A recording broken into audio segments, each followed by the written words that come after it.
Hello and welcome back to the Saints Squad Show. I'm your host, Dylan Sanders of Saints Wire and Pelicans Roundtable. And you know what? I'll let Jordan Poole take it from here. Bro, nice mustache, bro. I didn't see that.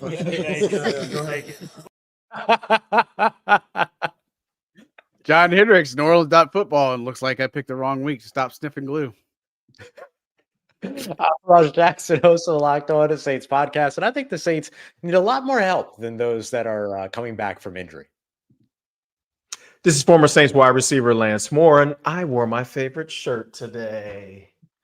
Whoa. Oh, Casey, yeah, let's like go. Casey Musgraves.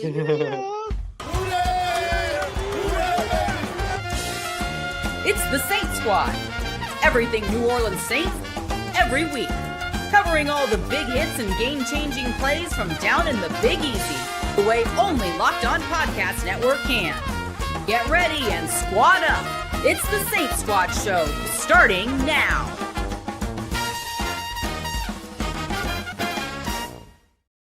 Howdy, United Nation, and welcome back to the Saints Squad Show. I'm your host, Dylan Sanders. That's a different intro. Part of the Locked On Podcast Network, your team every day. Thank you for making this your first listen every Sunday and Wednesday. We have a unique group of experts here ready to bring you a fun and informative show on everything New Orleans Saints. Today, we're going to be talking more about the loss to the Seahawks, because what does that mean? Is that what we're going to see for the rest of the year? Who knows? What's gone right? Because that surely didn't. Then we're going to talk about what does success against the Buffalo Bills look like, because, we not to spoil the show, but I don't think it's going to be a win. And lastly, we're going to get into our game picks and bold predictions for this Sunday. Today's episode is brought to you by FanDuel. Right now, new customers can bet just $5, and if your bet wins, you'll get $300 in bonus bets to use across the app. All right, well, before we move on to the Bills of the week, which I know a lot of people will want to, let's take a step back, talk about this the Seattle Seahawks game. I'd rather talk about the Jacksonville game. Let's talk about the Seattle Seahawks. Are you okay? Are you okay tonight? No, I'm not. He gets I'm really one compliment from Jordan Poole about his mustache, and now he can't Right. keep himself together. He's a different Bro, person. nice mustache, bro. I didn't see that. in case you missed it. Clean. Oh, man, I'm glad I trimmed it. Anyway, let's talk a little bit about the Seattle Seahawks game, because I had a question. Is that the real 2025 New Orleans Saints team, or is it going to look more like they, a little bit more competitive the rest of the year? Now, let's start off with Lance, because I know he's going to be the most excited to talk about the blowout loss. Well, no, I'm not. What? Let's be completely clear on that first and foremost. But I am going to take the optimistic approach on this. I don't believe that is the 2025 version of the New Orleans Saints. I do believe that it is the first road test in a super difficult environment, a team doing something that's kind of out of rhythm for them as far as the travel early goes, like just a very uncharacteristic game early on in the season, right? Because we have 2 home games that we played. Neither of those were wins, but those were definitely way more competitive games. The team looked better prepared. The team looked to have more energy in those first 2 games. And I'm not going to say that I'm willing to just chalk this one up. I think this week will give us a lot of information as far as kind of the direction of this team for the rest of this season. And I'm expecting a better showing. I'm not necessarily expecting them to show up and be world beaters and go and blow out the Bills, but I do expect to see a better version of this Saints team than we saw last week. I mean, everything that could have gone wrong basically did go wrong for the team in Seattle. And it's rare that you're watching a game and you're halfway through the first quarter and the team is down 21-0. Like usually that's kind of insurmountable at that point. Like there's no way around that. If the momentum is that much against you and nothing is going right for you, it's kind of hard to overcome that. So I'm going to say that's a one-off, hopefully, for this team, because what we've seen up until now has been basically the opposite of that as far as what the team looks like, how competitive they are, the energy level. and not everything going wrong. Like we understand that it's a game played by two teams and everybody is going to make mistakes, right? Like it's not like we expect them to go anywhere and play a perfect game, especially on the road. So there are challenges ahead, but I'm willing to say that was kind of a one-off, and that is not the 2025 version of the Saints. That the actual version is what we've seen more of in weeks 1 and 2. That's a nice approach. It's taking a step back and not yelling doomsday because the Saints got embarrassed. And I think that's, definitely one way to take it. I don't know if Ross and John are going to take the same way. Let's go with Ross and see what he thinks. Yeah, no, I'm with Lance on this. I mean, this is one of those situations where when you have some extremes, the truth is typically in the middle, right? And so your extreme is that you could either have been the Seattle Seahawks in that situation, or you could have been the New Orleans Saints in that situation, like that specific situation.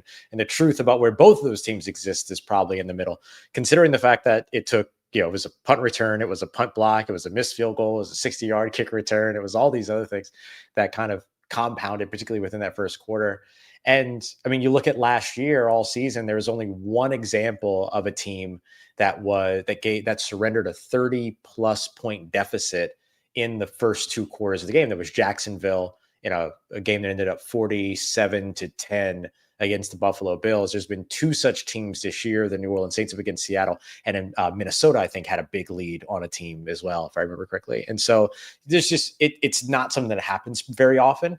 And so I would go so far as to say that, like, when you see a performance like that, that's not indicative of any team's norm at all. That is one of those like worst case scenario, Murphy's Law type situations. But the thing about the truth being somewhere in the middle is that that's still a sliding scale. So it could be a little bit of improvement. It could be a lot of bit of improvement. It could exist anywhere there. So it is a sliding scale. And so I expect that we'll see several versions of what they actually look like that does exist somewhere in the middle. But I think this, ideally for New Orleans, is the one and only game that you see throughout this season that looked like that up against Seattle, even with the Buffalo Bills on the way this weekend. I got bad news for you, Ross. I don't think it's going to be the only game this year that looks like that. I think it's the only one where you're going to have a 30-point deficit at halftime. I do think that it's very rare. I'm going to say yes, but not the 30-point deficit at halftime. I think that this is kind of the team, or what a lot of us have been saying for months now.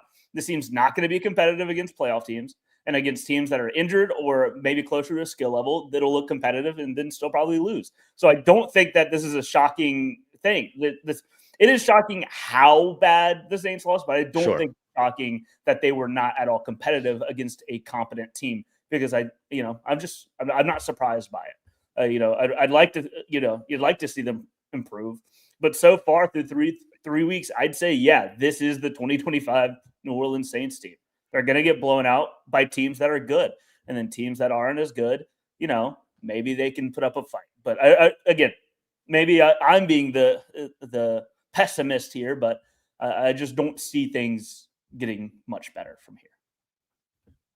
I don't want to be the always the glass half full guy, but if you remove 3 plays from that game, which you can't do, right? But if you remove the punt block, the punt return, and the missed field goal, in essence, now obviously this isn't factual, but in essence, that's 17 points that we basically either gifted to or did not score.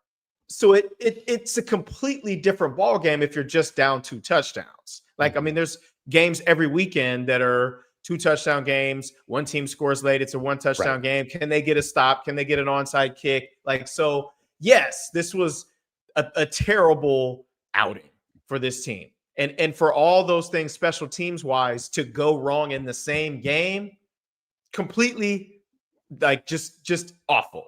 But I don't want it. It wasn't like Seattle took the field and every time they touched the ball, they scored a touchdown. I mean, I remember, over a decade ago, we had a home Sunday night game against a Colts team and we hung 70 on them. So it wasn't like that where they just looked so much better. Sure, they were the better team, right? Like I will admit that they played better. Yes. but they also had a lot of things go their way. Now they had to make those things go their way, but I don't want to like cry crisis after this one game. Even though we got blown out by 30 plus points, that one loss counts the same as every other loss. We don't get extra losses on the record because we lost by 30 points. And ordinarily a game like that, if you handle your business special teams wise, it becomes a 2-score game and not a 4 or 5-score game. Yeah. And I know that's me speaking theoretically, but I think the point is solid in that they played better. They were the better team, but they also had several breaks go their way. In an ordinary game, it would be a lot closer than it was on that given Sunday. Yeah, I think they'll lose several games by multiple scores, but not that many scores. I agree. That's I'm with you on that, Lance. John, what do you think? Yeah, I don't think it's the real team, but I think they're trending closer to being that team than they were the team in the first 2 weeks, if that makes sense to me. You look at week 2, it was Mac Jones, and Mac Jones looked like Joe Montana and Steve Young, like the reincarnation of there. That's what's concerning to me, is that I think that the defense hasn't really gotten much better, I guess, if you will, is the Seahawks got their fortune on some of these other plays, but Sam Darnold still looked really good in the pocket. He looked clean in the pocket. He only got hit twice, right, the entire game, and I don't even think it was him both times. I think it was actually when the other quarterback came in, Drew Lock. Kenneth Walker still had some good runs. They had good runs from a lot of different players. They couldn't cover. They couldn't get a pass rush. So I think for me, what's concerning is I think this might be the real defense that the Saints have, that they're just not together. They're not playing well. They're not doing anything right, if you will. And again, case in point, you look at coming into this game, they had 8 sacks.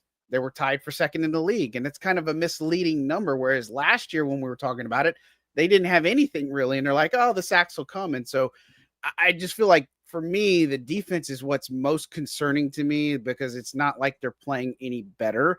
And we talked about this after the game, that at what point do you start giving other players a chance and opportunity? Because guys that continuously getting beat for the first several weeks, that just doesn't cut it. At some point, you just got to either bench them or go with something different. I mean, look what happened in New York with Russell Wilson. He came off a really good game against the Cowboys and then had whatever happened against the Chiefs, and then they turned to Jackson Dart. Now, Brian Daboll is on the hot seat, right? Like him and Mike McDaniel. I think it's McDaniel first, but Daboll's right there in that conversation. But I know Kellen Moore doesn't have that pressure on him, but at some point, for the locker room's sake, for the morale's sake, for just to get some of these guys on the winning side, even to get closer and competitive, they've got to play much better in defense. But again, after what we're seeing the first few weeks, I think they're trending more to being that bad team than they are trending to be more that competitive team, if that's how they're going to play. Yeah, I think that's fair. I would agree with that, honestly. Like that's like they exist somewhere in the middle, but they're probably leaning a little bit more towards being the bad team than the competitive team. Everything, at least right now, you know what I mean? And like I said, as we opened up the show, I think that their needs are greater than that of the guys that are coming back from injury. I don't know if Talaiasi Fuaga changes everything for them. I don't know that Trevor Penning changes everything for them. Whenever Chase Young plays football again, I don't know that he makes everything necessarily better for them. But I also think that we knew that coming into the season, that this was a multi-year rebuild, and there are some things around the rebuild that clearly aren't working too. And so there's going to have to be somebody to answer those questions as well at some point. But for right now, like, I think you're right. I think that like they're in the middle somewhere, but they might be leaning a little bit more towards being the not so competitive team that we saw, or a not so competitive version of the team that we saw in the first and second week. I mean, it's hard coming from a game where you're looking at everything and it's hard to find really good moments, like even just like positives, like we gave game balls and stuff, and it was just hard to do that because I mean, Olave, even though he had a lot of targets and a lot of receiving catches and yards, it was very meh, you know what I mean? So there's nothing that you really take away. And I mean, DeMario is probably the only bright spot that you might have had there, but that shouldn't be the case, you know what I mean? Well, we can finally move past this game and start talking about other bright spots. Coming up next, You we're sure? going to be talking about some places on the team that have at least a little bit more positive momentum as opposed to losing by 30 points and then losing all of the momentum. Hashtag Dylan ad read time. The NFL season is here, and FanDuel is making sure you're ready for kickoff with a can't-miss offer. Right now, new customers can bet just $5, and if your bet wins, you'll get $300 in bonus bets to use across the app. Maybe you want to get started on betting for this week's game. FanDuel has you covered, and I'm going to give you some inside advice. You might want to jump on it, though, because the line is swinging in New Orleans' favor. Buffalo has already moved from a 16.5-point favorite to a 15.5 favorite. So you think you know how the game might shake out? That $5 bet is waiting on you with $300 in bonus bets if you get it right. The money line's there, too, but the Saints are like plus 800 something. So, if you get it right, that's right. But, who knows? So are you ready to play? Download the FanDuel app now by visiting FanDuel.com to get started. That's FanDuel.com to place your first $5 bet. And if that bet wins, it's $300 in bonus bets. That's like, T-Bob Hebert's signing bonus in the NFL. Wow. Shout out T-Bob. I love T-Bob. Let's jump into our bright spots. For sure. And Ross, take us away with some positivity. What spot on the team has been positive for you so far? Yeah, I think one of the most positive things that I've seen so far from the team roster-wise has been, and should be probably no surprise, but Alvin Kamara. Alvin Kamara at this point in his career, being a guy that's able to go out there where yardage is not being created for him, and he is still able to go out there and create yardage for himself in the run game. I know he's not, James Cook, number 2 in the NFL in terms of rushing. He's not off to a great start in terms of my projection of a 1,000-yard rushing season. But for him, like being able to go out there and do something that he really hasn't done in his career before, like all of the things that have ever been said kind of negative around Alvin Kamara have been that he doesn't create his own yardage and that typically yardage would have to be created for him and things like that. And he has done that incredibly well here this season behind an offensive line that's creating like 0.71 yards before contact. Meanwhile, Alvin Kamara is picking up nearly 3 yards, if not beyond 3 yards after contact. And so for me, I think that he's a bright spot. I think he should be utilized more. I think that the Saints got away from the run game too early up against Arizona. They got too stale with their run game up against San Francisco. And then they stayed committed to the run game in Seattle in a game that it didn't make sense to stay committed in the run game. And so finding ways to also utilize him more in the slot and running routes and, running those option routes out of the backfield and being a bigger part of the passing game and all those other things. Like these were all things that we sort of expected from Kellen Moore and this offense. And I know that they haven't really had control over what the game flow looks like in really any of the games they played so far because they've not had a lead in those games. There has just been a lack of usage for him, even though he still is producing in the opportunities that he gets. So I highlight not the usage of Alvin Kamara, but Alvin Kamara himself as a bit of a bright spot going into this year. Yeah. I mean, it's okay. Right. What else could there be? John, what has been your bright spot so far? Yeah, I mean, Kamara was probably going to be the good direction I went, but I'll just stick with the offense and I'll go with Spencer Rattler. I think that he's been a bright spot for the team, and I say that in the sense that, and I'll keep saying this, there's nothing he has done that has lost them the game, right? I just don't believe it. There are things in his mechanics, there are things in his gameplay. Yeah, he's never won a game. I get that. I understand. That's getting to be a very tiring argument narrative that's been thrown out there. But I feel like he's been handling himself pretty well. If you put Tyler Shuck in there, the result doesn't change. I'm sorry to tell everybody there, all the stands and all that stuff. If Tyler Shuck's in there, it doesn't change the result of what has happened in the first 3 games. And at some point, I think we'll see Tyler Shuck, but if and the thing is, and not to jump too far ahead, but if Rattler doesn't win against the Giants, then they may look at changing something, right? But I think Rattler's played fine. I think he's played pretty good at times.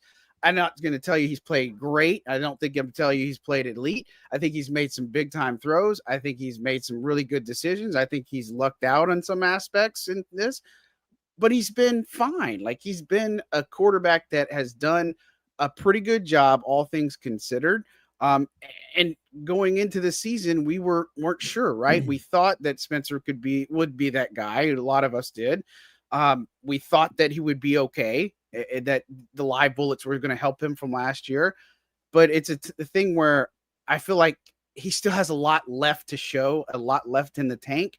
And if the Saints could ever find themselves, instead of being this Jekyll Hyde inconsistent version of themselves, that he could actually ball a couple of games, right? And that he could actually be what we think he could be potentially. Like, I think the potential there for Spencer Rattler is very untapped. Like, the ceiling is higher for him in my eyes than I probably thought could be at the beginning of the year. And I've been a guy that has been pro Rattler ever since the car stuff has happened, right? And so I think he's got to be a spot where you got to say, okay, this has been a pretty good thing, whether you say he's won games, lost games, anything like that. He's been fine. He's been good. And I think it's a bright spot on a team that does look like crap almost all areas that you look at. Yeah, well, he's also protected the football, right? Yeah. Like, 1 interception in 3 full games, no lost fumbles. He's only taken 6 sacks, which to me is a pretty big deal for a young quarterback. He understands that he can't sit back there and hold the football forever. He's got to get the ball out of there. And there are times when he can take off and run, which is what he's done. Like, I'm not crowning him Pro Bowl starter caliber player today, but I do think he's been a bright spot on a team that hasn't found its footing. Can't really get anything going consistently offensively. He's definitely taken some chances and kind of lucked out, like you said, on not having a couple of interceptions earlier on in this season. But they're almost don't count in the stat category. So I think I agree with you on him being a bright spot, and I still think his best football is yet, to be had. It's ahead of him. I just want to see them push the ball down the field. I think that'll help open a lot of things up, and really make everybody's job on offense easier. But most importantly, Kellen Moore's job easier with that in his toolbox. Like, that would make things better, in my opinion. Yeah. I mean, I don't want to jump in, Dylan, prematurely, but I mean, do you guys really do feel like if he doesn't win against the Giants that they have to turn to him? Like, do they have to go to Shuck, or do they continue to stick it out with Rattler? Because they're not going to win in Buffalo. We all know that. But against the Giants, spoilers. I mean, I'm sorry. I peeked into the future real quick and I looked, and it's not looking good. But I mean, I guess that would be a legit question, is if they don't beat the Giants, who they're expected to probably beat, if Jackson Dart, I mean, he could look like Eli Manning in here, the good Eli Manning, that is. But do they have to move on or change something with the quarterback if he doesn't win? I think it's the context of the loss, right? I mean, if he throws 5 touchdowns and Jackson Dart throws 6 touchdowns, then no, probably not. But we need to turn off Madden and watch the real game. I'm just saying, you know what I mean? But like, I'm using an exaggerated context, but like, it depends on the context of the win. And so I think, and with this defense playing the way that it has, Jackson Dart tossing multiple touchdowns is not a far-fetched idea, right? Or the team losing not because of its offense, but because of its defense is not a far-fetched idea. And so I think it depends on that. But I'll say this: if the context around a loss against the Giants buys Spencer Rattler another game, a loss against the New England Patriots, regardless of the context, probably accelerates the Tyler Shuck time.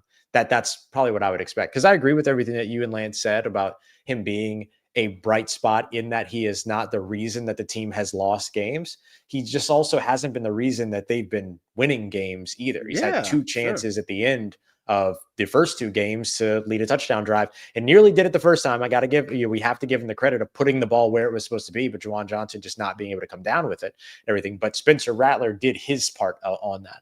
And so I think it's the context around it, but I agree that he's a bright spot so far and that maybe his best football is ahead of him, but I don't know how much time he has to really get to that best football that's there for him. So I agree with you guys, but I think the clock is working against him.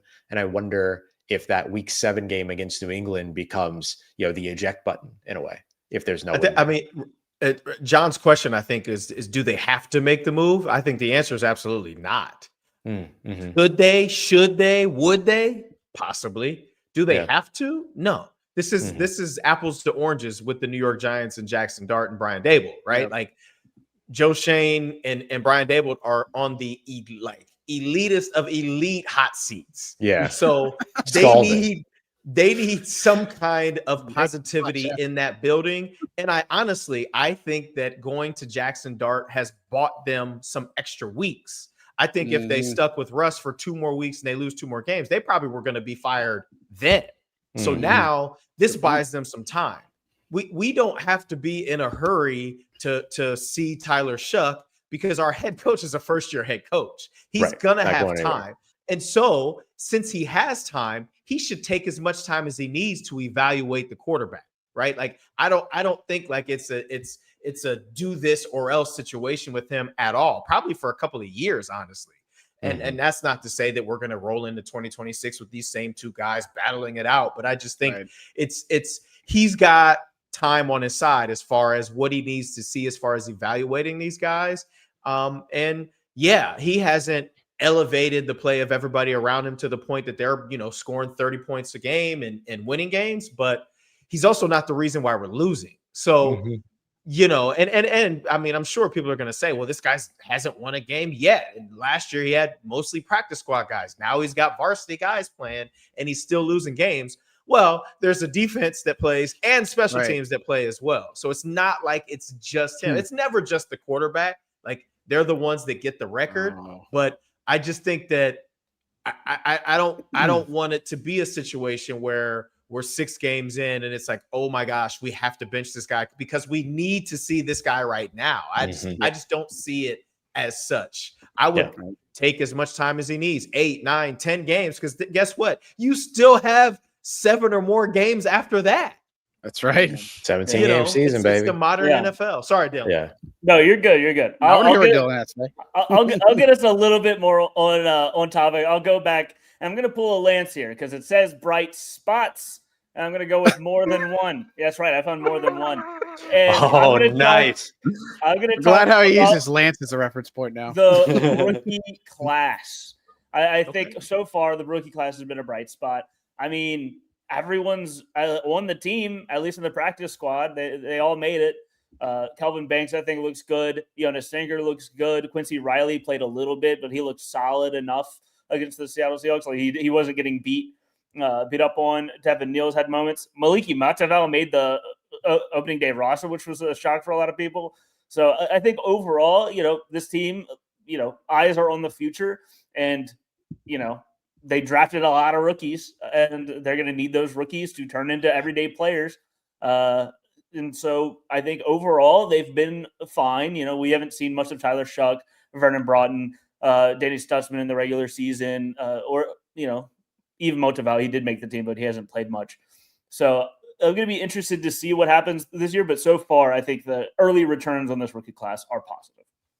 The thing that impressed me the most about Quincy Riley is that he goes out there as a guy that's like really good at taking the football away. And his first game, he forces a turnover, but he does it in run support, not in coverage. And when you're talking about a corner that can come down and help you out and run support like that, there's a lot of value. That keeps you on a football field. That gets you on a football field quickly.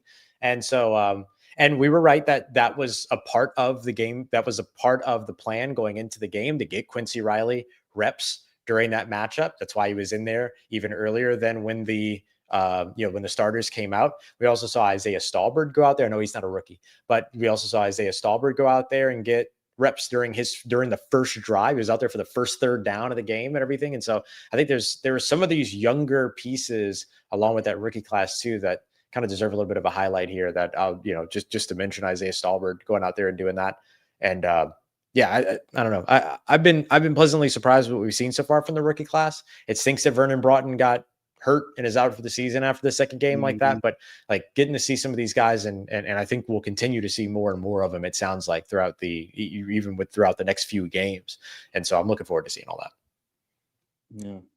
Lance, did you have another bright spot, or was it going to be Spencer Rattler? It's DeMario. Oh, Yeah, I mean, he was my player of the game last week. I mean, double-digit tackles again, averaging over 10 tackles a game. I mean, top 10. What more can you ask from a guy that's incredible. been so good for so long? 35 years old, and doesn't seem to be slowing down. Maybe we're having a different conversation later in the season.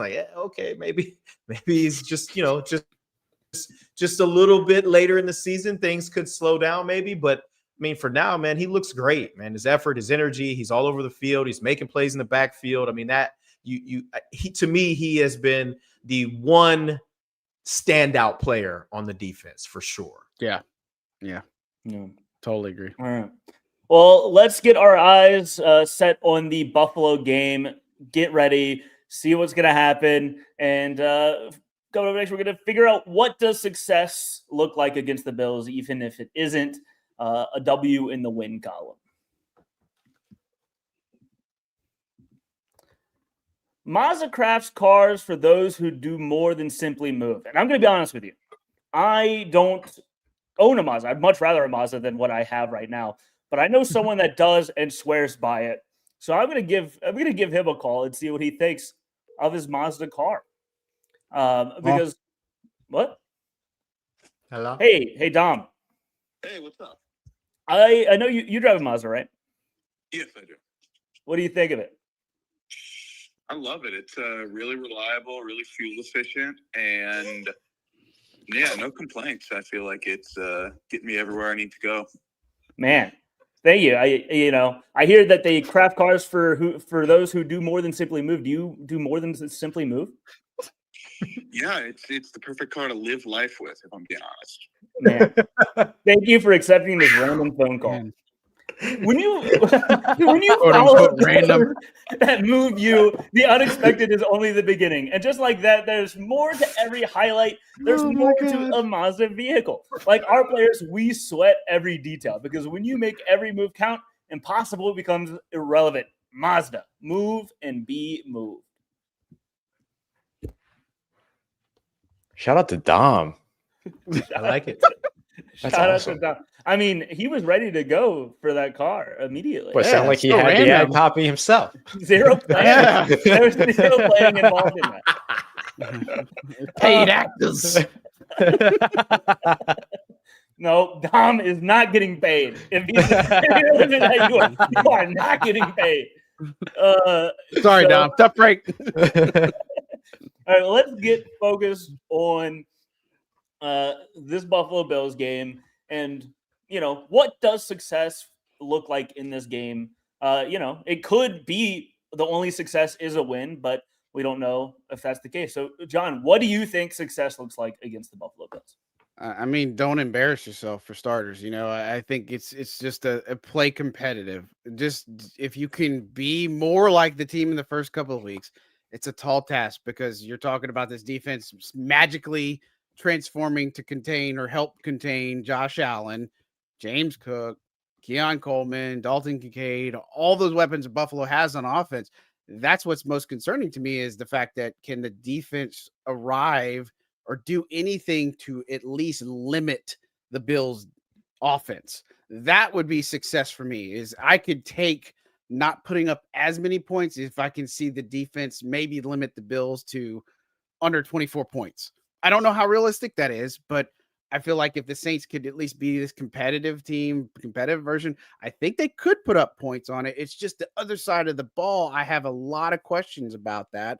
And for me, that's really what I think success would look at. It's time for the defense to stop going further down the hole and start taking some of this back and start trying to look like an actual defense. And so for me, I don't feel like a win is obviously attainable here, but if I can see the defense make some steps in the right direction to be against a much better offense, like one of the best offenses they're going to face this year. Right. And so that's really kind of what I'm looking for is can they be a little bit better or a lot better than what they have been in the first few weeks. Yeah. I think that's right. I think that's fair. Lance, what does success look like for you? Well, I was gonna say a 2-score game, but my mind took me to a different place. And competency, a competent football team, right, to me is success this weekend. I don't want to get into numbers. I don't want to get into wins and losses. Just a team that looks competent, a team that looks well coached, a team that looks well prepared, a team that obviously is competitive, but look like you belong on the field with the Bills. That to me look like maybe have a little bit extra pride. Maybe some other guys play with the same level of energy and intensity as Demario Davis does. That to me will be, I would be okay, regardless of what the score ends up being, if that is the case with this team. If they show up, they look like a competent NFL football team. Sure, they might be outmatched.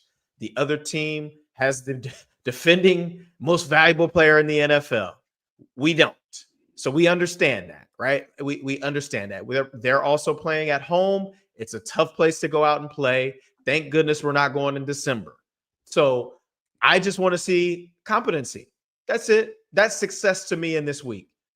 I guarantee you in that building, they're going to say it's not good unless we win. They're not into moral victories. I'll take one at this point.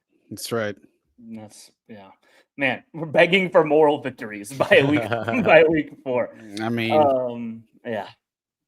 Ross, we're in a rebuild, right? Yeah. Like we have to take our lumps. That's just what it is in this specific scenario, and it might be like this for a long time. It just might. It is what it is. It is what and honestly, on my bright spot, and I don't mean to go back to the last segment, but good. On there, my number 2 behind DeMario was our draft position. That's been the brightest spot, that we're not winning games and potentially dropping down in the draft. That's a bright spot. That's a good thing. Sure, we would love for our team to win every game, but if we're not winning the Super Bowl, I want us to lose as many games as possible. And that's coming from a guy that walked in that building for a long time and played and put on that uniform. I want us to be able to get better faster, and the way that you do that is through the draft. And if we have a higher draft selection, then that's going to be better for us. I want us to look competitive. I want us to be competent, but I want us to maintain that draft status, honestly. And I mean, they probably won't like me saying that, the people in the building, but it is what it is. Like, they can keep beating around the bush about this being the word. This isn't a reset. This isn't a rebuild. We're going to be competitive. No, this is a rebuild. This is 100% a rebuild. 100%. So let's rebuild this thing. Yeah. Yeah. And especially, Lance, to your point, like when you keep trading away draft picks, then you need the ones that you do have to be in the most premium spots that you can get them at this point. Please. And thank you. Right. And I feel like the idea of like, oh, we're not in a rebuild went out the door when they traded for somebody on injured reserve that's not going to see the field in 2025. Right. Like, I think Jalen Polk's really talented. I think he's an exciting potential player. He's got a lot of exciting potential, but when you trade for somebody that ain't even going to be on your team, you're looking ahead. And that's just with actions, even if it ain't with words. I'm going to say something that feels that might be very similar to what John and Lance are saying, but it's just a different word. But I do mean this when I say it. I think that success for the Saints up against the Bills just comes from looking prepared. They looked so unprepared. It looked like they didn't practice all week when they went up against Seattle. And I know they practiced. I was there, and they practiced in Seattle before they played against Seattle, and it still looked like they were completely underprepared. I mean, it was abysmal. And so I think that one of the biggest things is to be able to walk in when you're going up against a giant, not a sleeping giant, a very awake giant in the Buffalo Bills, and looking like you were prepared to go up against them. Even if you end up getting thrashed, if you look like you were prepared and you just got outplayed and you got outmatched and there was too much talent, you were overwhelmed, that's fine. but you can't go out there and look like you didn't know that you had a football game to play that day. And to the point and to that point, that's what the Saints look like. And I don't think that that's just about the players, by the way. I think that's coaching. I think coaching had them completely underprepared and unprepared as well. That's not just players that were sitting around twiddling their thumbs or anything like that. Like, that's players that worked all week and then went out there and still were unprepared, right? And so whatever it was that they did, they need to do something different this week going in. And I think just looking prepared is the big thing I'm going to be looking for as they start that game up against Buffalo. Yeah, I mean, I think coaching has really been the biggest circle for me to watch this season because, the team at this point, you have to accept it's going to look different by the time they start winning football games again, like the rebuild thing. But, ideally, this is the coaching staff that leads them through that rebuild.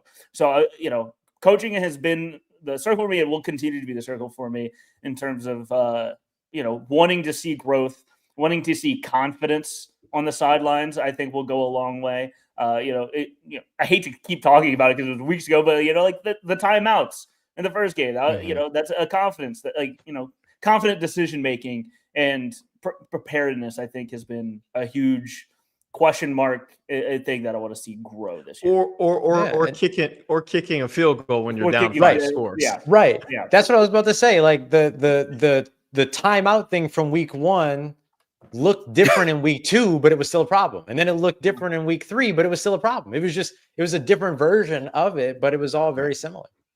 I guess that really was going to be my thing. What a success looked like, confident decision making in the for the New Orleans Saints, because that the field goal really just, as much as missing a field goal hurt, it was the fact it was already a negative before he kicked it. Right. Because you know what? Maybe that was it. Maybe that was it. You know what? I got to get this guy going. He's missed a field goal in every game so far. I need to do whatever I need to do to make sure that his confidence is back up. Like, I don't know. I'm just, I guess I'm trying to justify it for him, but maybe that was his reason behind it.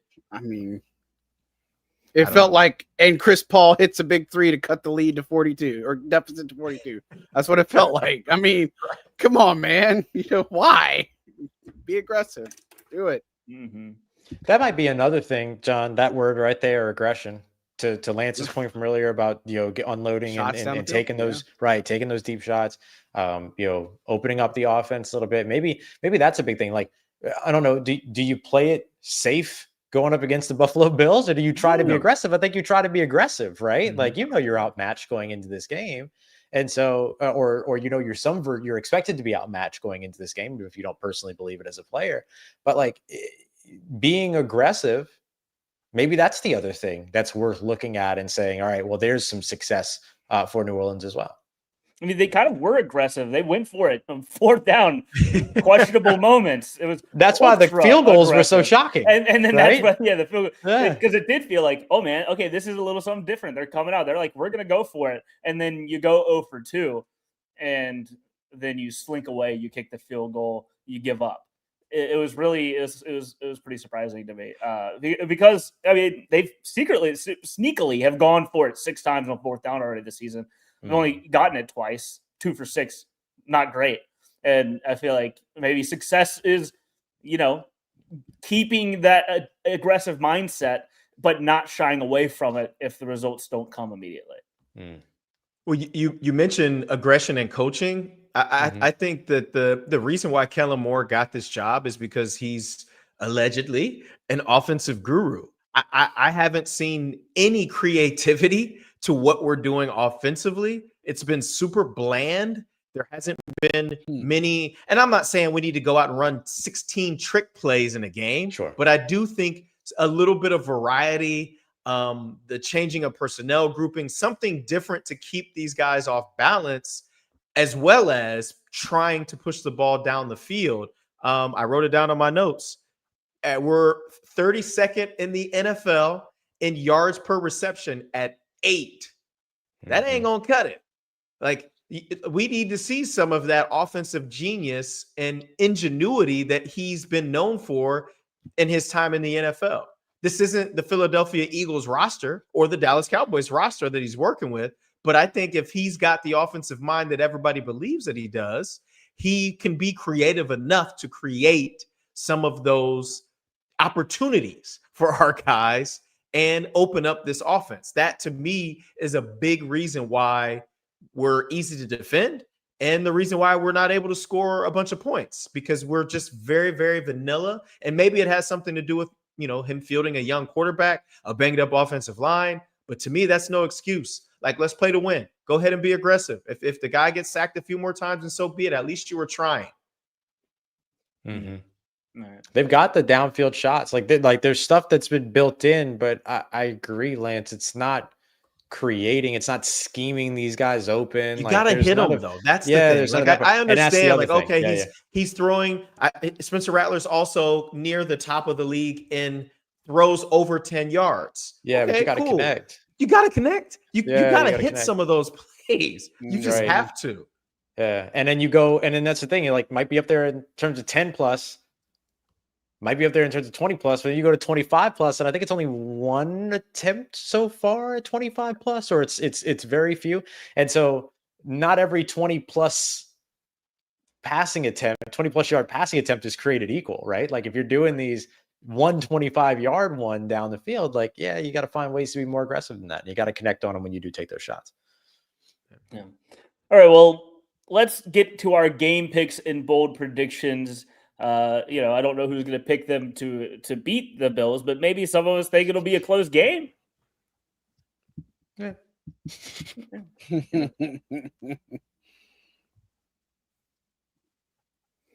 All right, getting into our game picks and bold predictions. I'll get us started off because I do think that maybe I'll have the widest margin. I am going to pick the Bills to win, and I'm not going to pick it to be a 30-point loss, but going to be almost. And I'm going to go 44-17 as my final score. The Bills are no stranger to scoring 40 points, and the Saints are no stranger to giving up 40 points at this point. So I'm going to go 44-17. I guess maybe my bold prediction is that Blake Grupe makes a kick at this point. He goes 1 for 1. But no, my bold prediction. Who'd you think He you doesn't said? miss a I field would- goal. Blake is what Griffin. he's saying. Blake Griffin's gonna make a field goal this week. Blake Gilligan? We have a new kicker. If you guys didn't know, Blake Grupe. Will Lutz is who in my brain. That's who you thought you said. Yeah, And then I said Blake Grupe. I said it right. I mean, I can't. I don't have any room to talk. I can't speak the English language, and I'm a podcaster. So who am I to talk about someone's job? Let's go. Yeah, I'm gonna go with my bold prediction being that both Rashid Shaheed and Chris Olave finish with over 10 yards per catch, because I think it's crazy that that neither of them do right now. Just their skill sets. I loved getting the ball to Olave early and often, and I like getting them the ball in different ways. But if you don't get it down the field, what's the point of having the quick game or short game? Because then if you're only getting the short game, you're gonna have games where you have 10 catches for 50 yards or whatever it was last week. I just feel like that is a couple else, and I do think that this Bills defense is a little bit, a little bit not as good as the like the Seahawks or whatever. It's not the same defense, but I think that offense is so suffocating where you can have a game where Olave and Shaheed, have a couple of big plays, but then you can still only get up 17 points because they just take the ball away from you, suffocate it, run it out of your throats, and I just don't think that the Saints defense is going to be able to stop the Bills. I truly don't think we're going to see the Bills punter once this game. So yeah, 44-17, my bold prediction, both receivers get more than 10 yards per catch, but in a losing effort. Yeah, that's where I'm at. Let's go with Lance. What about you? Yeah, I'm picking the Bills. 38-16. They're just two teams going in two different directions. One team with the ultimate goal, another team with the goal of evaluating players, getting out of there healthy, hopefully being competitive. or at least looking the part for a little while during this game. I just think that the Bills are much, much better. They're of the elites units in the NFL, especially that offense. And, clearly they've got Josh Allen, who is top 2 best football players in the National Football League, in my opinion.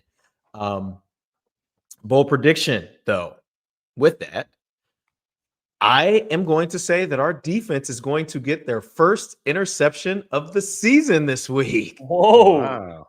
But that interception might come off of a tip ball. Okay, I thought you were going to say that, but that interception is going to get called back. That's what I thought you were going to.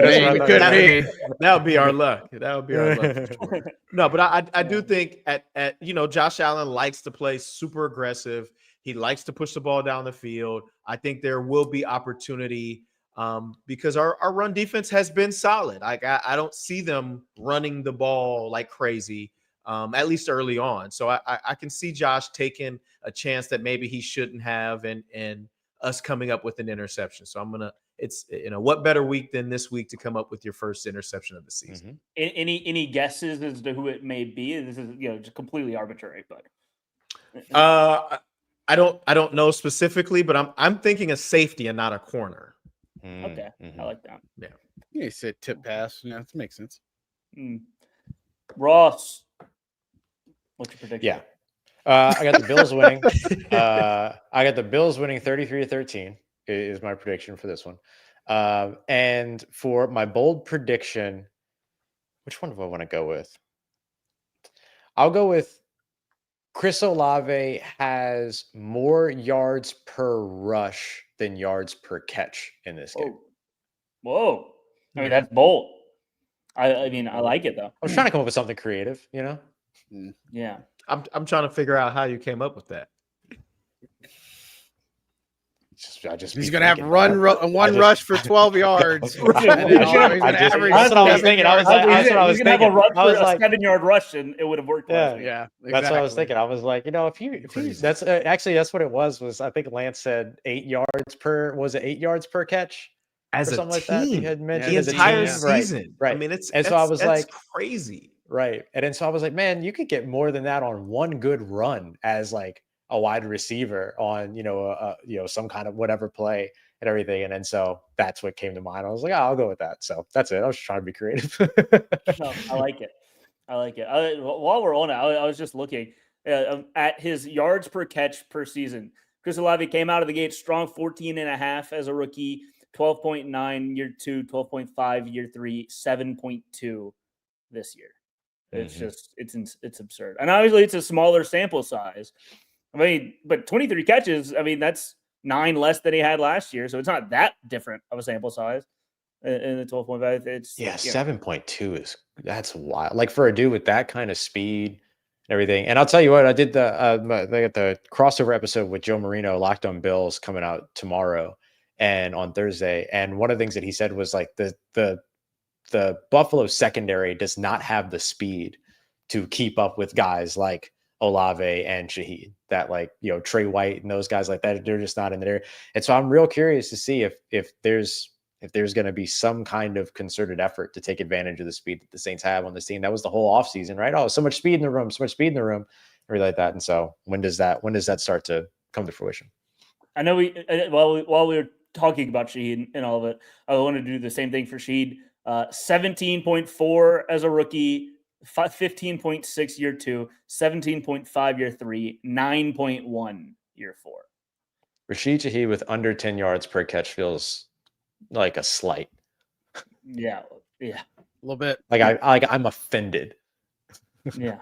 I mean, he should be too. He should be. He should be too. I know he bulked up this offseason a little bit, but it shouldn't have taken away his speed to be able to, do that. Fast. And he's still very fast. So John, where are you at right now? So you're all on the Bills, huh? Mm-hmm. So am I. It's no surprise. I mean, let's not kid ourselves. They're going to win this game. My bold prediction, I had a couple. I was going to go with some low-hanging fruit because the Buffalo run defense is actually dead last. They're giving up 156 yards a game. My bold prediction is the Saints make this a 1-score game. Like they're going to lose by 1 score. I don't know what the final score is going to be. I think they figure a lot of things out. Now, whether they do that in a garbage time touchdown or something, I'm not going to sit here and say Buffalo's in a trap game because they got New England the next week. I'm not saying a trap game, but some teams struggle in that aspect when they have lesser opponents. Look at what happened to the Packers last week. I'm not saying that's what's going to happen here, but I just feel like maybe there's a wake-up call here, more of an urgency, and somehow that leads to the Saints losing by just 1 possession. Probably be like 8 points. Might lose like a 30-22 or something like that. But I just feel like it's a 1-score game, and I think that's what ends up happening in this one. That's my bold prediction for this week against a very, very good Buffalo team. That's that would be a major, like we talk about what success looks I'd like say for that's New a Orleans. win. That would be a win. That would be a win for New Orleans. I was tempted to say Kamara over 100 easily because of the run defense, but their passing defense is really good too. They're like number 2 in the league, if I'm not mistaken. So yeah, that was my other not less creative, but that was my other like less weird prediction was Alvin Kamara was going to go 120 rushing yards is what I was going to do to make it very bold, because that Buffalo run defense is terrible. It's awful. Yeah. Everything. Yeah. So imagine if you had offensive line to do it. Right. I'm gonna look to our live YouTube chat real quick. Nismo. The question was: is Olave a true number 1? Not being funny, but he seems like it too.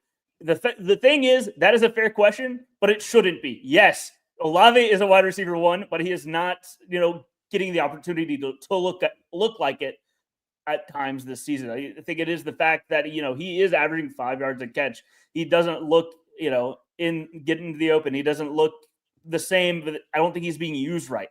I'll go to Lance if I assume you also think he's a number 1 wide receiver. I definitely think he does. I just don't think he's been given the opportunity in this offense to look like it.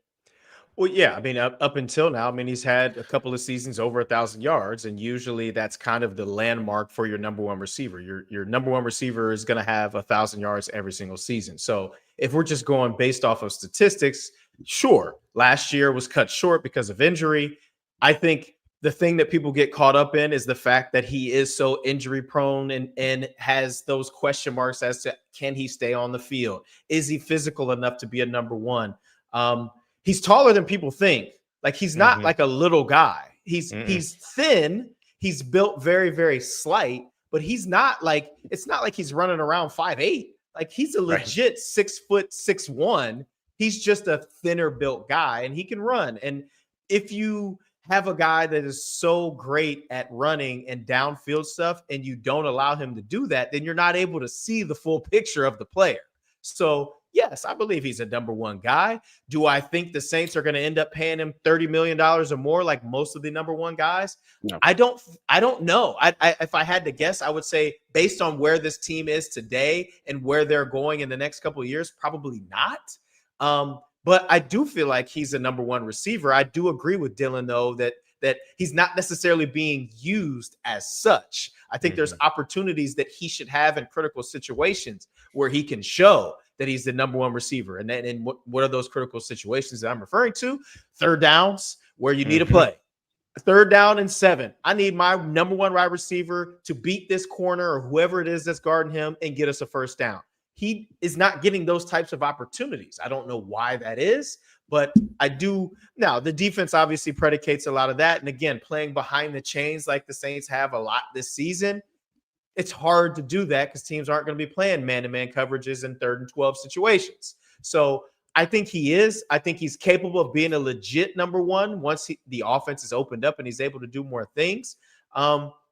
Will he get paid? I do believe that. I'm just not so sure that it's the Saints given the current situation of this franchise. Yeah. Ross, what do you think? I think that he can be and is a viable number 1 option. I think sometimes the conversation of like wide receiver 1 and an X receiver get conflated, and we kind of mix up the two conversations and kind of put those two things together. And so there's an assumption that if you're not like a quintessential split end, big bodied, possession receiver, that you can't be a wide receiver one. And I don't think that's true. I mean, you look at guys like Tyreek Hill and others who win with speed and they are legitimate wide receiver ones. I think Chris Olave has the potential to be that kind of player. And especially with his ability to find open spots and zone defenses and things like that. Like, he can be a number one option as long as that's what we're talking about. As long as we're defining it by the way that Lance defined it. If we're defining it by, can he be a 6'3", 215-pound, big bodied possession receiver? Then the answer would be no, but that shouldn't be the question that we're asking. The question should be, can he be effective as a go-to option? And I think that he can be if he would be given those opportunities to do so. Only 10 targets so far this season on third down, and he's caught 7 of those, but 10 is not enough, especially when you're a team that's struggling to stay on the field on third downs. Yeah. John, real quick, I'll go to you. What do you think? Yeah, I mean, I think it's more maybe not, just a sense of when you think of a number one wide receiver, that I think of guys like Colston, I think of Michael Thomas, I think of guys when the game's on the line, you need something done, that is your guy that you go to, right? And Olave just hasn't been that, whether it's game plan scheme or all these different things. He's not Mike Evans. He's not a CD Lamb. He's not a lot of these guys. I think he's got the talent. I think he can do a lot of things. But if you're saying he's the true number one stacked up to some of the guys I either mentioned or just mentioned, I just don't know. I mean, yeah, he's the Saints' number one wide receiver, but there's a lot of things that need to happen and, happen quickly for it to be like a legit top number one wide receiver, if that makes sense. Yeah. And just real quick, because I was interested, I did the math real quick. 43% of his catches this year have gone for first downs. The 3 years prior, that number was 67%. So it is a big drop off there. And he had 10 catches last game. I look more to scheme than his fault with it so far this year. All right. Well, thank you for listening to the Saints Squad Show. Check out me, Ross, John, and Lance on our socials for the latest. We'll be right back here on Sunday, right after the game. Instant reactions after the Bills blowout. I mean, the Saints blow out the Bills. Sorry, I was too realistic for a second. But before we go, be sure to check out Ross for your latest on everything Saints. And I do have a friend that wanted to say something. Bro, nice mustache, bro. I didn't see that. Thank you.